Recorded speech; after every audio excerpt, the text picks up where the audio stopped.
پائٹ کے زیر اہتمام 2 روزہ فیسٹیول میں مختلف سیشنز میں پاکستان کو درپیش مسائل، ان کے حل سمیت مختلف نوعیت کے بین الاقوامی موضوعات کو زیر بحث لایا جا رہا ہے۔ پائٹ کے وائس چانسلر ڈاکٹر ندیم الحق نے کہا، کلچر کی تبدیلی ناگزیر ہے اور سرکاری نوکری اور موج کے عنوان سے تحقیق کار شاہد محمود نے گفتگو کی ہے، جبکہ بلال عباس کہتے ہیں کہ ڈیجیٹل پاکستان کی بات ہو تو یہ انٹرنیٹ کے بغیر ممکن نہیں ہے۔ طاہرہ عبید اللہ نے کہا ہے کہ خواتین کے حقوق کے جنگ برسوں سے جاری ہے، عدم مساوات میں کمی پر مریم مصطفیٰ، انم صادق اور ڈاکٹر ہادیہ نے روشنی ڈالی ہے۔ قوم ہے جو ترقی بالکل نہیں چاہتی، ہم ماضی میں جانا چاہتے ہیں۔ یہاں ہم اتنا بڑا کوشش کرتے ہیں لوگ سنیں، لوگ سننا نہیں چاہتے، میڈیا بھی سننا نہیں چاہتا۔ ہم صرف پولیٹیکل تماشا دیکھنا چاہتے ہیں، ہم صرف دیکھنا چاہتے ہیں اقتدار کی جنگ۔ جب ترقی کی ڈیمانڈ ہی نہیں ہو، ترقی کیسے ہو؟ کوئی دے دے گا ڈالر، ہم خوش ہو جاتے ہیں، اس کے بعد ہم سو جاتے ہیں۔ دیکھیں، ترقی بنتی ہے بازوئے جان سے، اپنے ہاتھوں سے ہوتی ہے جب آپ محنت کرنے کو تیار ہوں، جب آپ کام کرنے کو تیار ہو، جب آپ سیکھنے کو تیار ہو، سیکھنے کو، جب آپ کے دماغ کھلے ہوں، آپ سیکھنا چاہیں۔ یہ نہیں کہ جناب آپ 1500 سال پرانی باتیں سوچ رہے ہیں، آگے کو چلیں، آئی ٹی سیکھیں، روبوٹکس سیکھیں، آرٹیفیشل انٹیلیجنس سیکھیں، پھر ترقی ہوتی ہے۔ اگر آپ کے بچے پڑھنے کو تیار ہو، آپ نے بچے پڑھنے کو تیار ہی نہیں کیے، اپنی سوچ کی ضرورت ہے۔ ہم کیوں ویٹ کرتے ہیں انٹرنیشنل پالیسی کو؟ دنیا تو نہیں ویٹ کرتی، دنیا اپنے گھر کو خود ہی سنوارتی ہے۔ آپ اپنے گھر کو سنوارتے کسی پولیٹیشین، کسی وہ کنسلٹنٹ کو بلا کے؟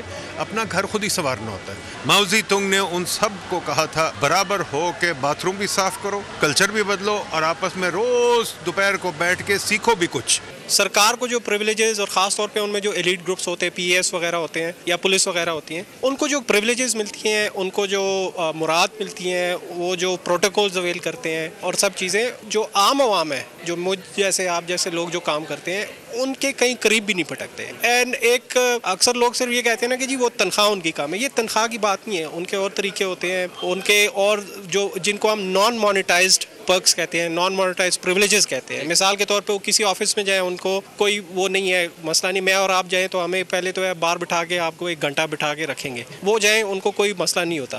حکومت پاکستان نے بہت سے ایسے انیشیٹوز لیے جو اس بیان بازی کو حقیقت کا رنگ دینے کے لیے مختلف پروجیکٹس کا انیشیٹو لیے گئے، مختلف پروجیکٹس لانچ کیے گئے۔ یہاں پہ ڈیجیٹل پاکستان اکیلا ایک ادارے کا کام نہیں ہے۔ حکومت پاکستان مختلف پالیسیز کی شکل میں، مختلف پروجیکٹس کی شکل میں اس کو حقیقت میں بدل رہی ہے۔ اگر آپ دیکھیں منسٹری آف آئی ٹی کے پلیٹ فارم سے، تو ڈیپ کا پروجیکٹ ہے جس کے تھرو اس کو حقیقت میں بدلنے کی کوشش کی جا رہی ہے۔ نادرا کے پلیٹ فارم سے بہت سی ایسی سروسز لانچ کی گئی ہیں جہاں پر اس کو حقیقت میں بدلنے کی کوشش کی جا رہی ہے۔ یہ تمام ادارے ایسے ہیں جو کہ آپ کو یہ تمام سروسز پرووائڈ کرتے ہیں، اور ان سروسز میں آپ کو یہ ڈیجیٹل پاکستان کی طرف ہم حکومت پاکستان ایک لے کے جانے کی کوشش کر رہی ہے۔ ہمارا کردار جو ہے، ہم کام بہت کرتی ہیں لیکن وہ نظر نہیں آتا۔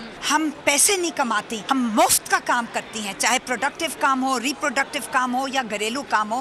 ہمیں معاوضہ نہیں دیا جاتا، ہمیں برابر کے مواقع نہیں مل رہے، ہمیں تعلیم نہیں مل رہی، صحت نہیں مل رہی۔ جب ہم کام کرنے جاتی ہیں تو ملازمتوں میں ہمیں برابر کی تنخواہ نہیں ملتی، برابر کی عزت نہیں ملتی، جنسی طور پر ہراسانگی کی جاتی ہے ہمارے ساتھ۔ تو کیا کچھ نہیں ہو رہا ہمارے ساتھ کہ ہم سمجھتی ہیں کہ وقت آ گیا ہے کہ صنفی انصاف اور صنفی برابری، جب تک یہ 2 عناصر نہیں ہوں گے اس وقت تک پاکستان کہیں ترقی نہیں کر سکتا۔ سب سے ضروری یہ ہے کہ ہم عورتوں، جس طرح عورتیں ٹیکنالوجی کو استعمال کرتی ہیں، جس طرح وہ فونز کو استعمال کرتی ہیں، ان کے گھروں میں ان کے کیا مسائل ہیں۔ پاکستان میں گھروں سے آفن عورتوں کو باہر نکلنے کی اجازت نہیں ہوتی، ان کو جاب کرنے کی اجازت نہیں ہوتی۔ یہ ساری چیزیں ہم ذہن میں رکھ کر پھر ٹیکنالوجی ان کے لیے خاص ڈیزائن کی جائے، اور ان کے لیے بیسکلی آپ جو چیز موبائل فون پر ڈیزائن کر رہے ہو، وہ یہ سوچ کر ڈیزائن کرو کہ عموماً خواتین نہ انگلش میں پڑھ سکتی ہیں نہ لکھ سکتی ہیں، اور وہ ان کو ڈیجیٹل لٹریسی اور لینگویج لٹریسی بھی نہیں ہوتی ہے۔ Try and thinking about voice based solutions, thinking about technology from a female perspective, gender tech from women's perspective. ابھی پاکستان میں جو چیلنج ہے ایجوکیشن کا، وہ بہت بڑا ہے۔ تقریباً 28 ملین ایسے بچے ہیں جو اسکول نہیں جا رہے ہیں، اور اسکولز اتنے نہیں ہیں، اسپیشلی لڑکیوں کے لیے اسکولز بہت کم ہیں۔ دوسرا ٹیچرز نہیں ہیں، ٹیچرز کے اوپر بہت زیادہ لوڈ ہے۔ تو ہمیں سلوشن پرووائڈ کرنا ہے جو اس کے بغیر ہو، جس میں اسکولز اور ٹیچرز ان کو ہم نے لیوریج کرنا ہے۔ سو اس طرح ٹیکنالوجی کا بہت ایک وائٹل پارٹ ہے جہاں پہ آپ اسکول بنائے بغیر آپ ایگزسٹنگ انفراسٹرکچر کو یوز کر سکتے ہیں۔ ہمارا جو لیبر مارکیٹ ہے اور عورتوں کا جو اس میں حصہ ہے وہ بہت ہی کم ہے، اور ہم دنیا میں سب سے،